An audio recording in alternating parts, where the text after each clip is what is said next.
Hey everyone, I'm Kale from the beautiful city of Barcelona, Spain, and this is my story of going from the most popular person on social media to the most infamous. And for today's good deed, please like and subscribe. Watching my friends flaunt their glamorous lives online made me feel like I was missing out. So I decided to dive into social media myself, not knowing where it would lead. My parents are software engineers. They work hard, and while we may not be rich, we have a close-knit family, but I wanted more, something that would make me stand out.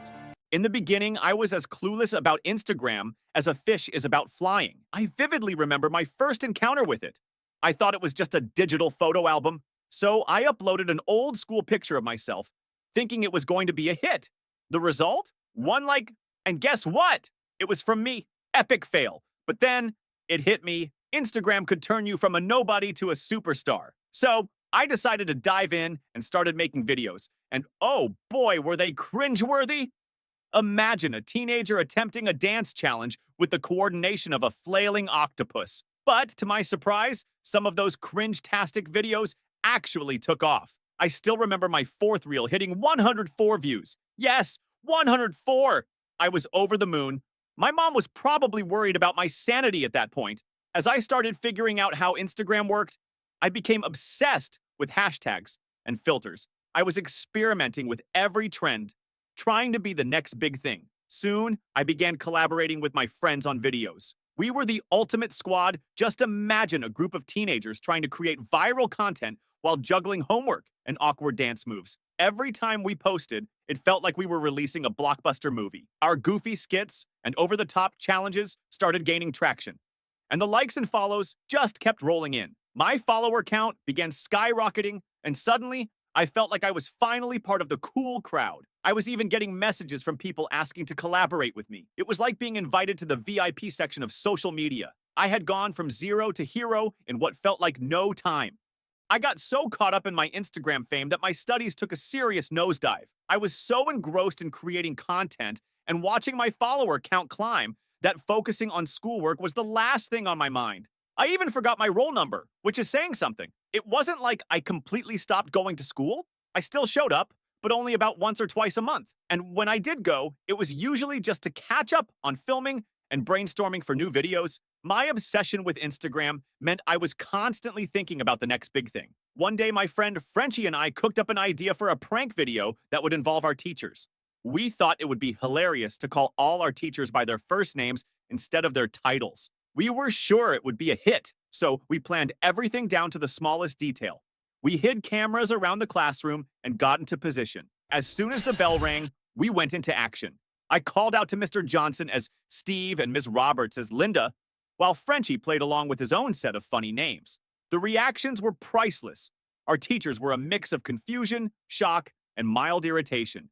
Some tried to keep a straight face while others were clearly trying not to laugh. When we posted the video, it blew up. People loved it, and it quickly became one of my most popular posts. But the constant pressure to come up with new content meant I spent less and less time on my studies. I was staying up late editing videos and brainstorming new ideas, leaving my homework and exam preparation in the dust. My teachers noticed my frequent absences and declining performance, and my friends started to worry about me. It felt like I was living two lives, one in the flashy world of social media and another in the reality of school, which I was increasingly neglecting. It was thrilling to see my videos go viral, but I was starting to realize that I was losing touch with what really mattered. The balance between school and social media was slipping, and I was caught in the whirlwind of my own making. As my obsession with Instagram grew, my academic performance took a nosedive. I started failing my exams, but honestly, I barely noticed. I was so wrapped up in editing my latest video and chasing new trends that school was becoming an afterthought. When the first report card arrived, I took a quick glance and shrugged it off. My grades were tanking, but all I cared about was whether my latest post had gone viral. I remember one particular math exam where I was so unprepared I barely recognized the questions. I filled in random answers and left half the sheet blank. Surprisingly, the test results came back with a big red F. But instead of feeling panicked or upset, I just laughed it off. To me, it was just another obstacle in my quest for Instagram stardom. My friends and family tried to get me to focus on my studies, but I was too absorbed in the excitement of gaining new followers and collaborating with other creators. My parents were frustrated. My teachers were concerned. and my friends were worried about my future. But every time someone brought up my poor grades, I brushed it aside. To me, the real world felt like a distant background noise compared to the buzz of social media. Exams came and went, and my performance continued to decline. I was living in a bubble of likes, comments, and views, completely disconnected from the reality of my academic responsibilities. My teachers would call me in for talks about my grades, but my mind was always drifting back to my next video idea or the latest trend. My once important schoolwork had become secondary to my Instagram dreams, and I was willingly diving deeper into the world of social media, regardless of the consequences. And then Cassie entered the picture. We met at a party thrown by one of my more popular friends. She had a magnetism that was hard to ignore, bright, charismatic, and already a rising star on social media. We hit it off immediately, bonding over our shared love for creating content. Cassie had a clear vision for where she wanted to go, and she quickly convinced me that we could be unstoppable together. At first, everything seemed like a dream.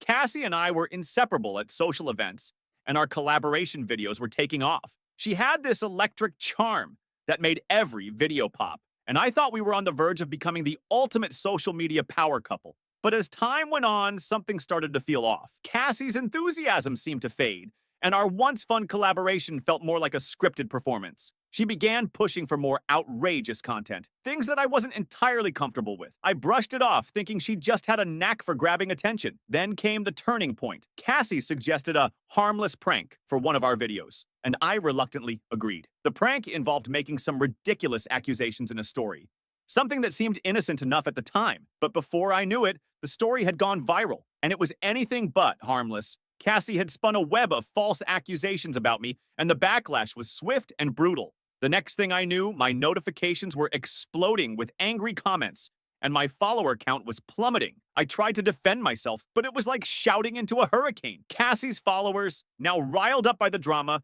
were devouring every bit of gossip and controversy. It became clear that she hadn't just wanted to collaborate, she had been plotting to take my audience and leave me in ruins. My once thriving social media presence was crumbling. I saw Cassie basking in her newfound spotlight, riding the wave of drama she had created. My attempts to make things right only seemed to make things worse. It felt like my whole world was unraveling, and I was left picking up the pieces of my damaged reputation. Cassie had used me as a stepping stone for her own rise to fame, and I was left grappling with the fallout of her betrayal. It was a harsh lesson in the cutthroat world of social media, and a wake-up call that not everyone who smiles at you is a friend. The fallout from Cassie's deception was swift and unforgiving. My once thriving social media presence plummeted from the heights of success to the depths of disgrace. What had started as a thrilling journey to fame now felt like a nightmarish freefall. The backlash was immediate. My phone buzzed nonstop with notifications, but they weren't the positive comments I was used to. Instead, they were filled with accusations, insults, and disappointed fans. The false story Cassie had spread about me took on a life of its own, and I found myself at the center of a storm I had no idea how to navigate. It was like watching my reputation being shredded in real time, and there was nothing I could do to stop it. My follower count, once skyrocketing, began to nosedive. People who had once cheered me on were now abandoning me in droves. I tried to post clarifications and apologies, but each attempt seemed to be swallowed up by the whirlwind of negativity. My videos, which used to bring in likes and views, were now met with scorn and derision. It was as if every new post was a reminder of how far I had fallen. The impact wasn't just digital, it was real life too. My friends distanced themselves, unsure how to handle the scandal. My teachers, already frustrated with my declining performance, now had even more reason to be concerned. My parents were devastated, and their disappointment was palpable. I felt isolated and ashamed, struggling to come to terms with how quickly everything had unraveled. Despite my efforts to fight back, the damage was done. Cassie, meanwhile, was reveling in her newfound attention, riding the wave of controversy she had created. It was a harsh reminder of the ruthless side of social media, the way people can build you up just to tear you down. I realized that my fall from grace was not just about losing followers or facing online abuse, and it was about understanding how easily trust could be betrayed and how quickly the world of social media could turn from a dream into a nightmare. After everything hit the fan, I decided to take a break from social media. I thought, why not unplug for a bit and see what real life is like? So I took a deep breath, deleted my accounts, and logged off. The first thing I noticed was that my phone stopped buzzing nonstop. It was oddly quiet, and for the first time in a while, I could actually hear myself think. I started spending more time with my family, doing things that didn't involve hashtags or filters. We went on hikes, played board games, and had long chats about, well, real stuff. One evening, I was chilling on the couch with my little brother, and he asked me, "So, what's the deal with all those videos you used to make?"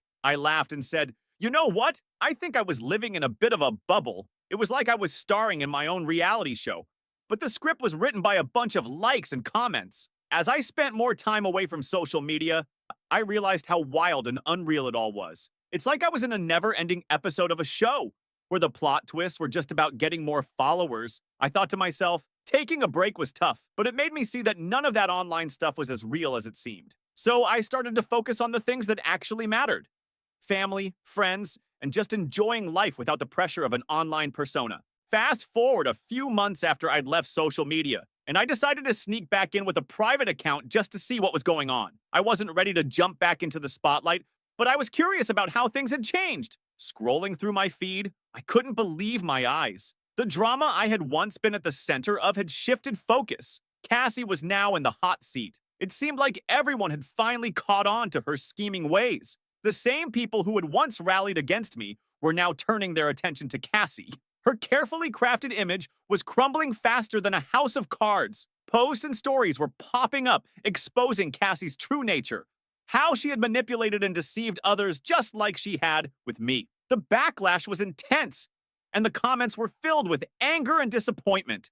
I could almost hear the collective groan of people realizing they had been duped. I remember sitting back and feeling a mix of relief and vindication. Seeing Cassie's downfall felt like the universe balancing things out. Her fall from grace was like a cosmic justice for everything she had put me through. I thought to myself, eventually the truth came out. People saw Cassie for who she really was. But by then, I had moved on. The best part, I didn't need to be part of the drama anymore. I was content with my quiet life and grateful that I could finally close that chapter with a sense of closure. Watching Cassie's public unraveling from the sidelines was a reminder that the truth always has a way of coming out, sometimes when you least expect it. Now, I'm very happy with my normal life and my one and only private account. It's a refreshing change from the frenzy of public social media. I don't need thousands of likes or followers to feel good about myself. Instead, I cherish the simple moments with my close friends and family. Social media can be a wild ride, full of highs and lows, real and fake. It often seems like a highlight reel where everyone's life looks perfect, but behind the screen, things aren't always as they seem. The pressure to fit in and be constantly on can take a toll on anyone. Here's the truth: social media isn't the full picture of who you are. It's just a snapshot, and often a distorted one at that. True happiness and fulfillment come from real connections and authentic experiences, not from chasing virtual validation. So before you close my video and like it, tell me, what's more important to you, your online image or your real life relationships? Reflect on this and remember, at the end of the day, it's the real moments and genuine connections that truly matter.